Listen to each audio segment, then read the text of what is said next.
Mobile जमा कर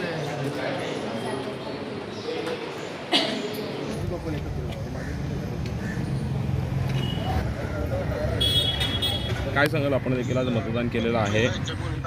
खूप आनंद आहे आज मला स्वतःला म्हणजे मी या अगोदर अनेकांना मतदान केलेलं आहे, माझ्या पक्षाच्या अनेकांना मतदान मी देत आलेलो आहे, परंतु आज मी स्वतः विधानसभेमध्ये या कळमनुरा विधानसभेचा उमेदवार असल्यामुळे आज मी स्वतः मतदान मला करू शकलो, याचा खूप आनंद आहे आणि लोकांमध्ये खूप उत्साह आहे। अनेक लोक सकाळपासूनच लाईन लावले, 7 वाजेपासून लोक स्वतः 7:30 येऊन लाईन लावून आपल्या लोकशाहीचा अधिकार बजावत आहे। आणि अजून तुमच्या माध्यमातून एकच सांगू इच्छितो, जास्तीत जास्त मतदान करावं लोकांनी आणि जास्तीत जास्त तरुण वर्गाने याच्यामध्ये सहभागी होऊन आपला अधिकार बजवावा।